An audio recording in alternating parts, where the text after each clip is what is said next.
ભરૂચ જિલ્લાના નેત્રંગ તાલુકામાં પકડેલી માછલીના ભાગ પાડવા જેવી નજીવી બાબતે ઉશ્કેરાયેલા એક યુવકે પોતાની માતાની નજર સામે જ તેના સાવકા ભાઈની ઘાતકી હત્યા કરી ફરાર થઈ ગયો હતો, જેને પોલીસે ગણતરીના કલાકોમાં ઝડપી પાડ્યો હતો।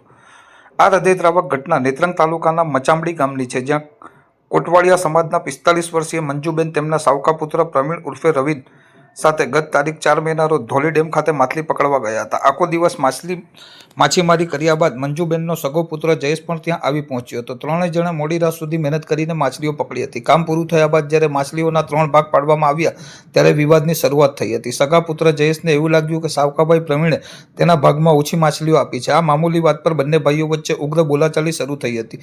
ઝઘડો એટલો વધ્યો કે આવેશમાં આવીને જયેશે તેની થેલીમાંથી શેરડી કાપવાનું તીક્ષ્ણ કોયતું કાઢી અને સગાભાઈ સમાન પ્રવીણના ગળા પર જોરદાર ઘા ઝીકી દીધો હતો। માતાની નજર સામે જ પ્રવીણ લોહી લુહાણ હાલતમાં જમીન પર ઢળી પડ્યો હતો અને તેનું ઘટના સ્થળે જ કરુણ મોત નીપજ્યું। જ્યારે માતાએ પોતાના સગા પુત્રને આ કૃત્ય બદલ ઠપકો આપ્યો ત્યારે હત્યારો પુત્ર જયેશ કોયતું લઈને માતાને પણ મારવા દોડ્યો હતો, જેના કારણે જીવ બચાવવા માતાએ ત્યાંથી ભાગવું પડ્યું હતું।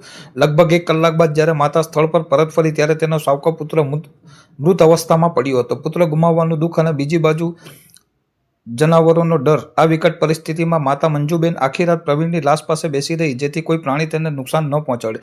બુધવારે સવારે ગ્રામજનો અને પોલીસને જાણ થતાં કાફલો ઘટના સ્થળે પહોંચ્યો હતો। નેત્રંગ પોલીસે આ મામલે હત્યાનો ગુનો નોંધી ફરાર આરોપી જયેશની શોધખોળ હાથ ધરી ઉપરી અધિકારીઓના માર્ગદર્શન હેઠળ ખૂન કરી નાસી ગયેલ આરોપીને પકડી પાડવા માટે પોલીસ ઇન્સ્પેક્ટર નેત્રંગનાએ પોલીસ સ્ટાફની અલગ અલગ ટીમો બનાવી અલગ અલગ જગ્યાએ સીસીટીવી ફૂટેજ ચેક કરી તથા ટેકનિકલ અને હ્યુમન સોર્સિસના આધારે તપાસ હાથ ધરી હતી। જે દરમિયાન ખૂન કરી ફરાર થઈ ગયેલ આરોપી જયેશભાઈ કોટવાળિયા, હાલ રહેવાસી મચામડી તાલુકા નેત્રંગ, મૂળ રહેવાસી મુલકાપાડા તાલુકા ચિકદા, જિલ્લા નર્મદા બાબતે ચોક્કસ માહિતી મળતા શોધી કાઢી આરોપીને પકડી પોલીસ સ્ટેશન ખાતે લાવી વધુ પૂછપરછ દરમિયાન ખૂન કરેલાની કબૂલાત કરતા આરોપી વિરુદ્ધ કાયદેસરની કાર્યવાહી હાથ ધરવામાં આવી હતી।